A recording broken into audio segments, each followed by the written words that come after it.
এত বৃষ্টি হচ্ছে আর ভালোই লাগছে না। তো অশ্মি বলছে যে মা কিছু একটা খেতে ইচ্ছা করছে, কিন্তু কি করে যাব, বাইরে তো ভীষণ বৃষ্টি হচ্ছে। তো বলছে কি অশ্মি বলছিল যে মা ঘরে আলু আছে, তাহলে একটা জিনিস বানাই।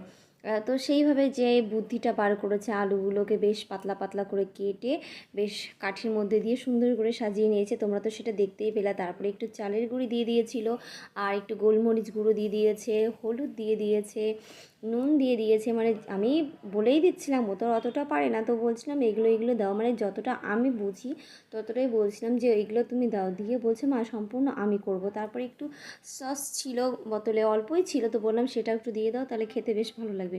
তো সেটাও দিয়ে ভালো করে ব্যাটারটা গুলিয়ে নিচ্ছে। আর অশ্মিনা নিজেই বলছে মা সম্পূর্ণটা আমি করব, তুমি কিছু করবে না, তুমি শুধু একটু একটু বলে দাও। তো তারপরে এক্সট্রা বললো মা একটু ধনেপাতা দিত, একটু তো না অনেকটাই ধনেপাতাও দিয়ে দিয়েছিলো কুচিয়ে, বলছে খেতে ভালো লাগবে। তো যাই হোক, ভালো, ওর যেটা মনে চাইছে ও সেটাই করছে। আর এদিকে কড়াইটাও বসিয়ে দিয়েছে। কড়াইটা গরম হওয়ার অপেক্ষায়, তারপর যেই গরম হয়ে গেছে একটু তেল দিয়ে দিল। আর তেল দেওয়ার সময় না আমি বলছিলাম অল্প দাও, বেশি তেল দিও না, এমনি আমাদের ভাজাটা পোড়াটা বেশি খাওয়া পড়ে।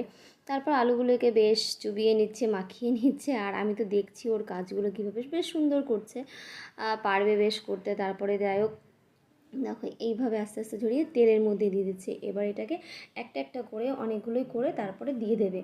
তো আমি বলছিলাম যে অস্মি তুই এটা কোথা থেকে শিখেছিস? তো বলছে মা এটা আমি নিজে আইডিয়া করে করছি, যে এইভাবে মেলাতেও তো খাই, এইভাবে বাড়িতে করে খেয়ে দেখি তো কেমন লাগে। তো বললাম ঠিক আছে। যাই হোক, এদিকে আমাদের গল্প করতে করতে কথা বলতে বলতে ফ্রাইটা হয়েই গেছে। তো এদিকে হাতাতে আমি নামিয়ে দিচ্ছিলাম, যেহেতু তেলটা একটু ভয় পায়, তো আমি নামিয়ে দিয়েছিলাম। তো ফাইনালি দেখো আমাদের আলু ফ্রাই হয়ে গেছে। আর একটু সস দিয়ে এখন এটা আমরা কী করবো, তিনজনে মিলে খাবো, যেহেতু তোমাদের দাদা নেই বাড়িতে। তো এদিকে দেখো দুই বোন খেতে বসে পড়েছে। আরও তো ভীষণ খুশি, দেখো কেমন বলছে মা খুব সুন্দর হয়েছে। তো আমি বলছিলাম তো আমি তো বানাইনি, দিদি বানিয়েছে, দিদিকে বলো। কে বলবে, ও খাওয়াতেই ব্যস্ত হয়ে গেছে। দেখো ভীষণ খুশি। আর আরও কি পড়েছে দেখেছো, আরও পড়েছে একটা বড় প্যান্ট। এটা ছিল অশ্মির জন্য আনা হয়েছিল, তো অশ্মি এটা ছোট হয়ে গেছে, আর আরও হিসেবে এটা বড় হয়ে গেছে, তবুও এটাই পড়বে।